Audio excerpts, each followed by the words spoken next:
The church stood 3 miles from Mercy Crossing, Georgia, on a road that had stopped mattering a decade ago. It rose like a broken prayer, white paint curling from its wooden frame, the steeple tilted slightly northwest, as if the building itself was learning to turn away from the town. The windows had been boarded up long enough that the boards themselves were rotting, their nails bleeding rust down the clapboard like old wounds that refused to close. Clara had walked the entire night. Her feet had split open somewhere between the rail yard and the county line, and the September heat of the Georgia pine country had turned the pain into something dull and constant, like a stone in her chest that had always been there. She wore a dress that had once been burgundy, now faded to the color of dried blood, with a hem that dragged the dust. The shoes, someone else's shoes, were 2 sizes too large. She'd wrapped cloth around her ankles to keep them from falling off. She'd heard about the church from a woman named Dot at the Riverside Motor Lodge, where Clara had last worked. Dot had been kind in the way that worn-down people sometimes are. Not gentle, exactly, but honest. "There's a church out toward Mercy. Nobody uses it no more," Dot had said, braiding Clara's hair while a man in the next room snored like a broken engine. "Built by colored folk after the war. Place been empty since the 20s, I think. Nobody wants to pray there now. You could hide out few days if you needed to." Clara had needed to. The man had come back while she was asleep. Not unusual, except this time he'd brought 2 others, and they'd wanted what she couldn't give them. Or rather, they'd wanted to give her something instead, something hot and sharp and ending. She'd run with what she was wearing, and she hadn't stopped to think about mercy or sense.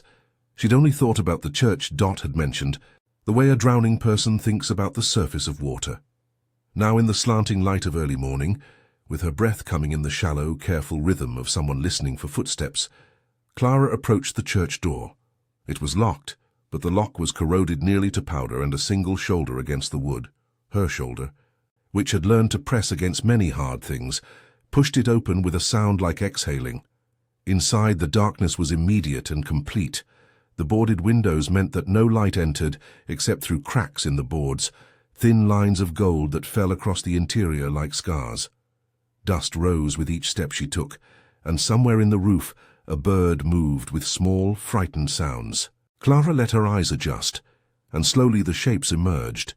The pews, maybe 40 of them, arranged in their neat rows as if a congregation might still arrive on Sunday morning. The wooden pulpit, simple and tall, and at the far end, where the light fell thickest, the altar. The floor was carpeted with fallen leaves and dust and the droppings of small animals. The smell was not unpleasant, wood that had aged past bitterness into something merely sad, and the green mineral scent of rain that had leaked through the roof. Clara moved toward the nearest pew and sat down. She didn't think about the people who had sat here last. That way led to thinking about why they'd stopped coming, and thinking about that led to other thoughts, and other thoughts had nearly killed her. She put her head down on the pew's arm and closed her eyes. She woke to silence so profound it seemed to have weight. The light had moved. It was later now, though the boarded windows made time uncertain. Clara's feet throbbed and her mouth tasted like rust. She needed water. She needed to think. But her mind felt like a field after the locusts have passed through, empty and eaten. The church had a back room. She could see the door from where she sat, a small wooden door beside where the pulpit stood. Every church had a back room, a place where the pastor kept his things, where women of the church might prepare for services. Clara stood carefully, testing her weight on her injured feet, and walked toward it. The door was unlocked. Inside was a small room with a wooden desk, a shelf containing several hymnals and a Bible bound in cracked leather, a pitcher and basin, and a cot with a thin mattress rolled up at one end. There was also in the corner a chamber pot. Someone at some point had lived here. Or perhaps that was just what churches did. They kept these spaces for emergencies, for the desperate, for people like Clara who had nowhere else to go. She unrolled the mattress. It smelled of mildew but felt solid. She lay down on it without changing her clothes, and she slept without dreaming.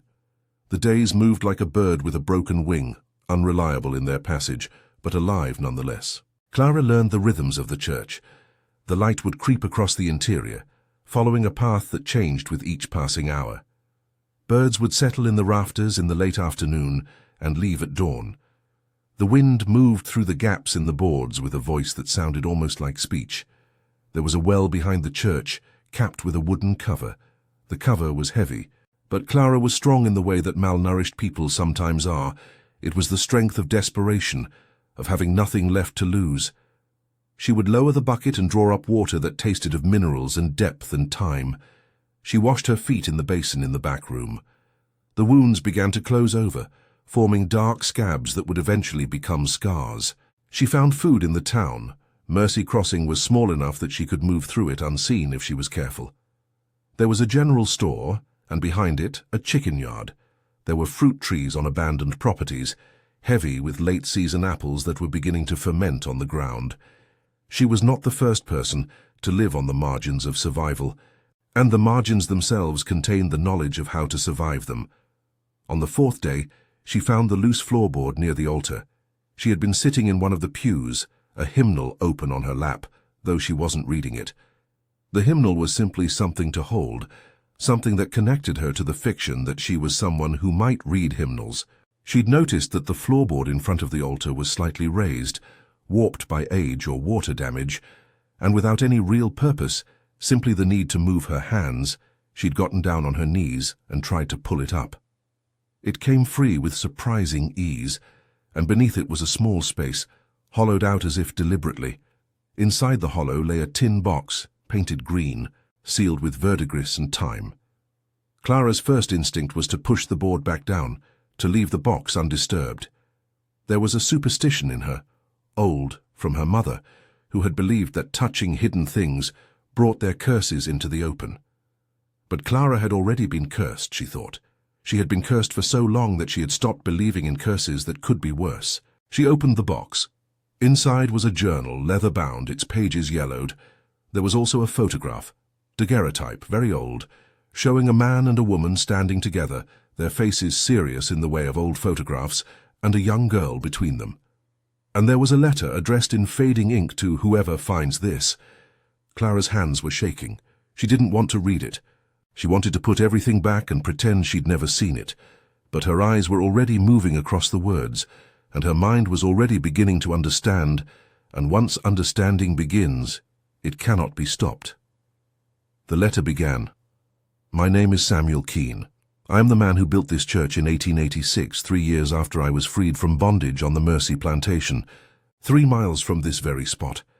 I am writing this in 1891, and I write because I am dying and because the truth in my heart must be recorded, though I fear there is no one alive who should hear it.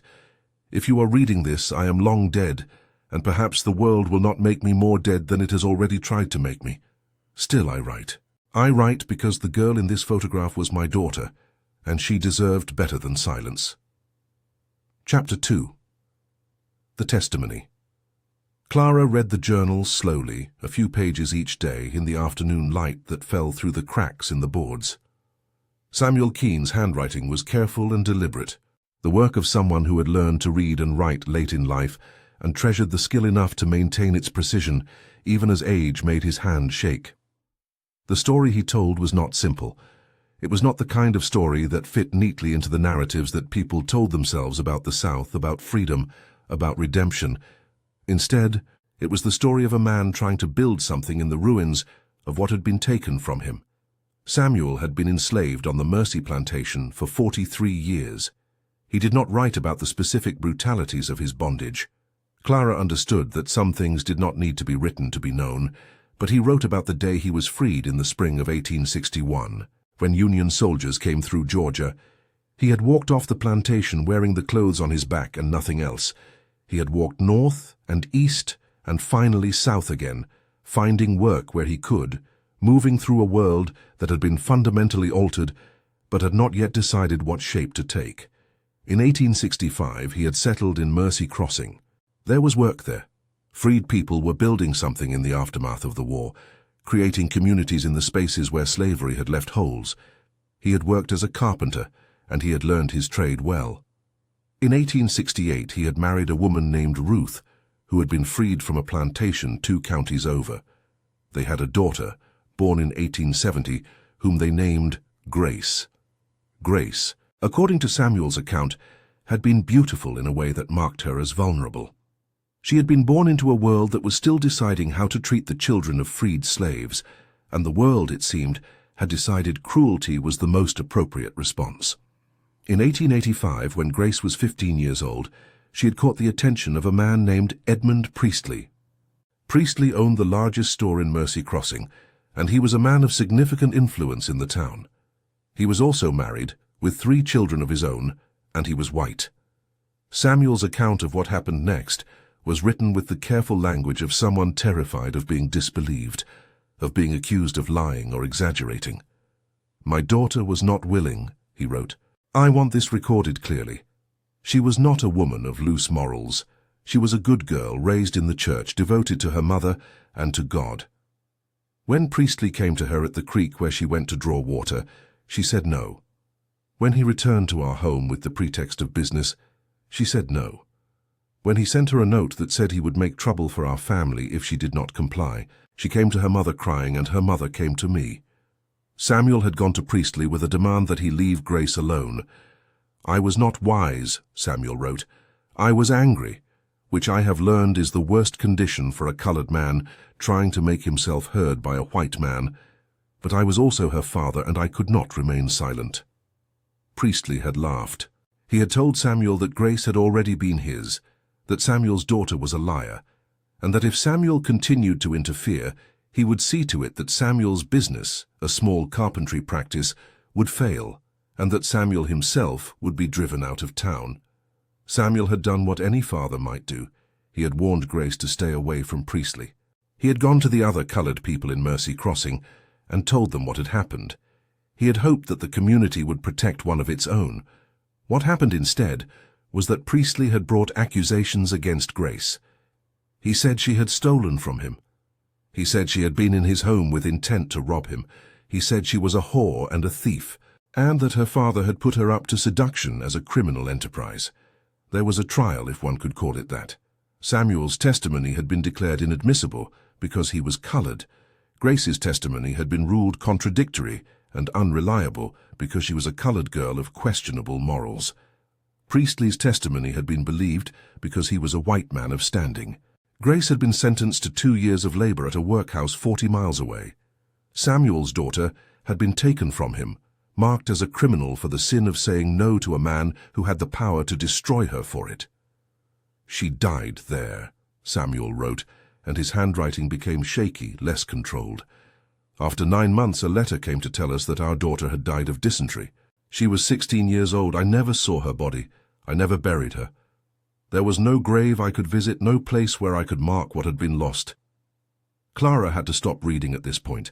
She had put the journal down and had wept, though she had not done so since arriving at the church. She wept for Samuel and for his daughter Grace, and for all the unnamed girls who had died in workhouses and worse places, their names erased and their deaths justified.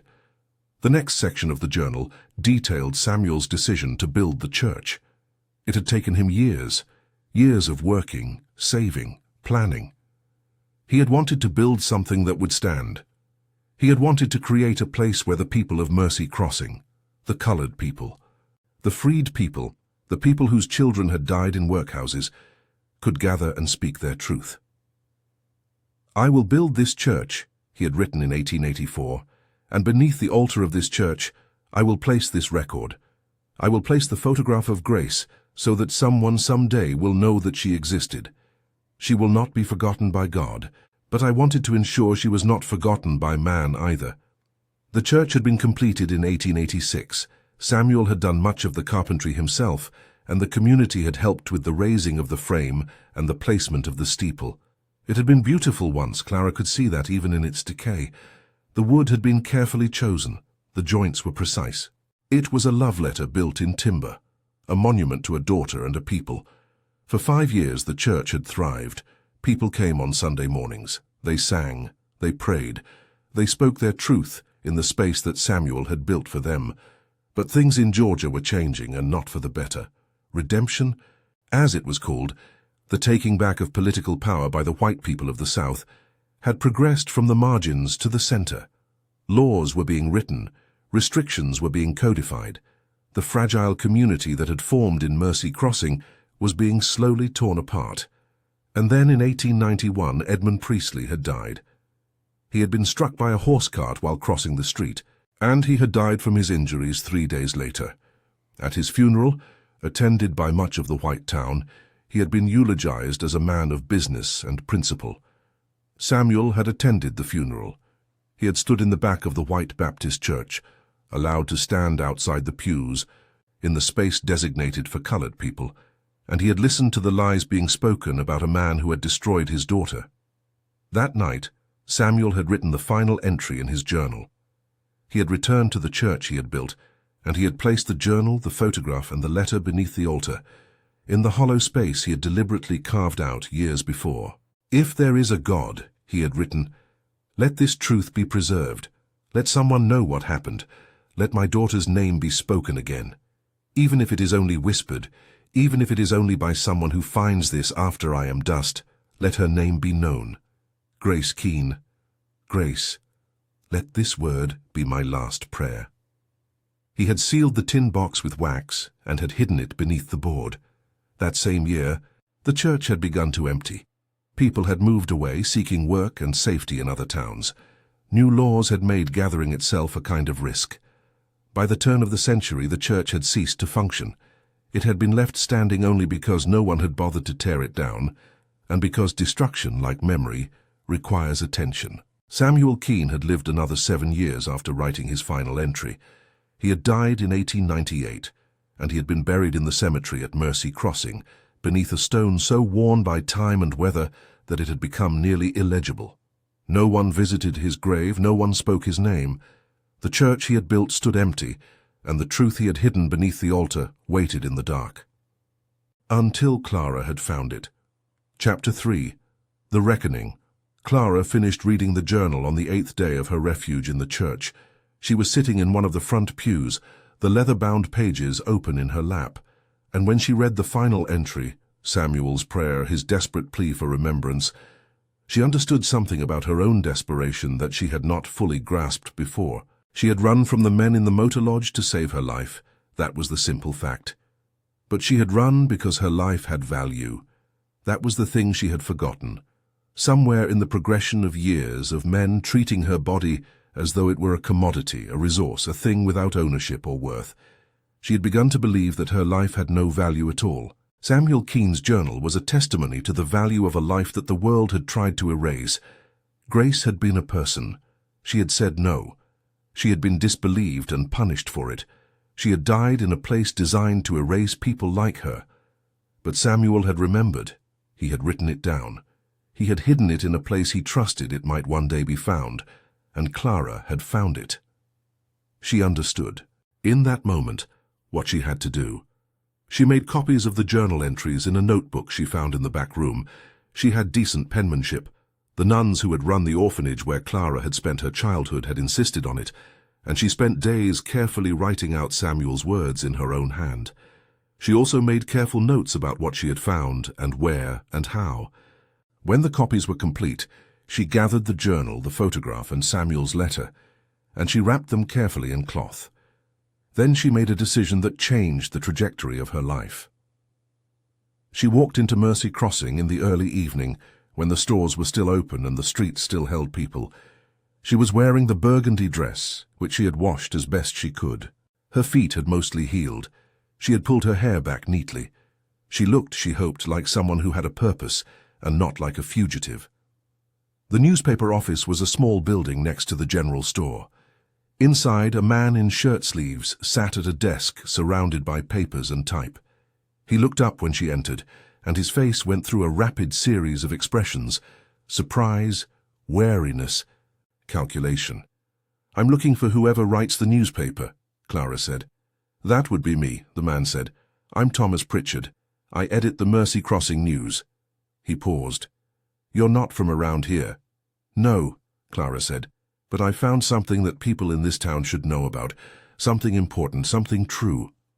She laid the bundle on his desk. Pritchard was a practical man who had learned to recognize the difference between rumor and information. He opened the bundle carefully and began to read. His expression, as he read, moved through several states: curiosity, skepticism, dawning comprehension, and finally something that looked like shame. "Where did you get this?" he asked. "From the old church," Clara said. "The one Samuel Keene built. It was hidden beneath the altar." Pritchard read more carefully now, page by page. He read Samuel's letter multiple times. He looked at the photograph for a long moment. "This is about Edmund Priestley," he said finally. "He's been dead for decades." 34 years, Clara said. "But what happened to Grace Keene? What happened to Samuel Keene? That happened." "That's true, that's real. The man who did it is dead, but the truth is still alive. Someone should write about it. Someone should say her name." Pritchard set the journal down carefully. "There are people in this town who were friends with Priestley," he said. "There are people who might not want this story told." "Then there are people who don't want the truth told," Clara said. "But the truth is what it is. It's real, it happened. I'm just the person who found it." There was a long silence. Pritchard looked at Clara with something like understanding in his eyes. "Who are you?" he asked. "Where did you come from?" "Someone who needed a place to hide," Clara said, "and I found it. Now I'm giving you something to do with what you find. What you do with it is up to you." She turned to leave, but Pritchard called after her. "Wait," he said. "What's your name?" Clara paused at the door. No one had asked her name in a very long time. People had called her things: girl, sweetheart, trouble, whore, but no one had asked her name. "Clara," she said. "My name is Clara." "Clara," Pritchard repeated, as if memorizing it. "Will you come back? I have questions." "Yes," Clara said. "I will come back." And she did. Over the next week she met with Pritchard several times in his office and in the church, and she told him what she could about where she had come from and what she had found. She did not tell him everything. Some things were not his to know, but she told him enough. Pritchard worked carefully, checking records, interviewing the few people in Mercy Crossing who were old enough to remember Samuel Keene and his family. He found Edmund Priestley's descendants, and he gave them the chance to respond, which was what a good newspaperman did. Most of them denied the allegations. One of them, a granddaughter of Priestley's, came to the church with Pritchard and asked to see the journal. She read it in silence, and when she finished she wept. "I didn't know," she said. "I knew that my grandfather was not a good man, but I didn't know this. I didn't know what he had done." "It's a hard thing to know," Clara said gently, "but it's better to know the truth than to carry a lie." Chapter 4. The Memorial. The article appeared in the Mercy Crossing News on October 15, 1936. It was not a small story relegated to the interior pages. Pritchard had placed it prominently, with a headline that read, "The Hidden Truth, a Daughter's Memory, and a Father's Prayer, Buried Beneath the Church Samuel Keene Built." The article told the story clearly, without embellishment but also without apology. It named Grace Keene. It described what had happened to her. It quoted from Samuel's journal, and from the letter that had been hidden beneath the altar. It presented the facts of Edmund Priestley's guilt and the failure of the justice system that had protected him. The article also named Clara. Pritchard had asked her permission before including her name, and she had given it. "Let people know I was here," she had said. "Let them know that someone cared enough to preserve the truth." The reaction in Mercy Crossing was complicated. Some people refused to believe the story. Some people were angry that such things were being written about a man of standing in their community. Some people avoided Pritchard on the street, and circulation of the newspaper dropped significantly. But other things happened too. An elderly colored woman came to the church and asked to see where the journal had been found.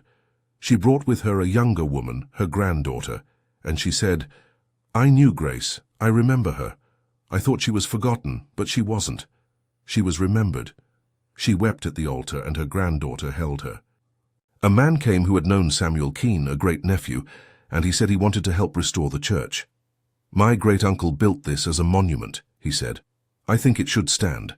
I think people should know what he built and why." Over the following months, people began to repair the church. They replaced the boarded windows with new glass. They repaired the roof. They restored the pews. And beneath the altar, they created a small memorial space. They placed Samuel's journal there in a glass case so that anyone who visited the church could read his words. They hung the photograph of Grace on the wall, with a simple brass plaque that read, Grace Keene, 1870-1887, daughter of Samuel Keene, beloved remembered, and they placed the copies of the journal, the ones that Clara had written out in her careful hand, in an archive that the neighboring church agreed to maintain. So, the story is preserved, Pritchard said to Clara on the day they brought the copies there. So no one can say it was a lie or a mistake. Clara had stayed in Mercy Crossing. She had found work at the general store, and then at a boarding house that welcomed people without questions. She lived a quiet life, and she attended church on Sunday mornings, sitting in a pew that had once been empty, speaking her truth in her silence. 1 year after the article had appeared, a woman came to the church on a Sunday afternoon. She was young, maybe 19 or 20, and she looked troubled in the way that people look when they are carrying something too heavy. "Are you Clara?" the woman asked. "I am," Clara said. "I'm a student at the college in Athens," the woman said. "I read about the church in a history book. I read about Grace Keene. I wanted to see where she was remembered, and I wanted to thank you." "For what?" Clara asked. "For not letting her be forgotten," the woman said. "For not pretending that the truth didn't matter." Clara wept after the woman left. Not tears of sadness, but tears of something else. Recognition. The understanding that her life had mattered, that her desperation, her fear, her refuge in an abandoned church had led her to preservation instead of oblivion. She kept the burgundy dress even after she was able to afford new ones. She kept it as a reminder of who she had been and what she had survived. Sometimes, when she wore it, people asked her questions about where she came from, about her past, about the stories that newspapers had told about the woman who had found Samuel's testimony. Clara's answer was always the same. "I came to a church when I had nowhere else to go, and the church gave me more than I expected." The truth beneath the altar had not been what she was looking for, but it was what she needed to find. It was the story of a man who had refused to let silence be the final answer. It was the memory of a daughter who had said no to a powerful man and had died for it. It was the testament of a community that had tried, against overwhelming odds, to build something that would stand. The church still stands in Mercy Crossing, Georgia. It is no longer abandoned. Every Sunday morning, people come to sit in the pews that Samuel Keene built. They read his journal beneath the altar. They look at the photograph of Grace. And they remember what it meant, in a time of darkness and denial, to refuse to forget. Clara died in 1962 at the age of 72. She had lived a full life, quiet but full. She had been respected in Mercy Crossing. She had never married, but she had been a kind neighbor and a dedicated employee. She had been a presence in the church, and after her death the people of Mercy Crossing established the Clara Foundation, which preserved historical documents related to the African-American experience in the South. At her funeral, Thomas Pritchard, now 84 years old, spoke about the day Clara had walked into his newspaper office with a bundle of cloth and a truth that had changed everything. "She had every reason to keep quiet," he said. "She had every reason to bury that truth again, to leave it in the dark where it had waited for 45 years. But she didn't. She brought it into the light, and in doing so, she taught us all what it means to honor the dead by refusing to let them be forgotten." The church bell rang as they carried Clara's coffin out into the sunlight. In the distance, the Georgia pines swayed in the wind, as they had done for centuries, as they would continue to do long after everyone who had known Clara was gone. But the truth remained. The altar stood, the memorial endured, and somewhere, in the vast library of human memory and forgetting, a girl named Grace Keene was remembered, not as a statistic, not as a victim, but as a person who had been loved by her father, who had spoken her truth even when the world had been determined not to hear it, and whose name had been preserved by a woman who understood in her deepest self that being remembered was the greatest form of redemption. The church would stand for generations to come. And beneath the altar, where Samuel Keene had hidden his testimony, the journal would remain, a testimony to love and loss, to the power of truth-telling, and to the quiet courage of people who refuse to let silence be the final answer to injustice Word count, 29, 847 characters.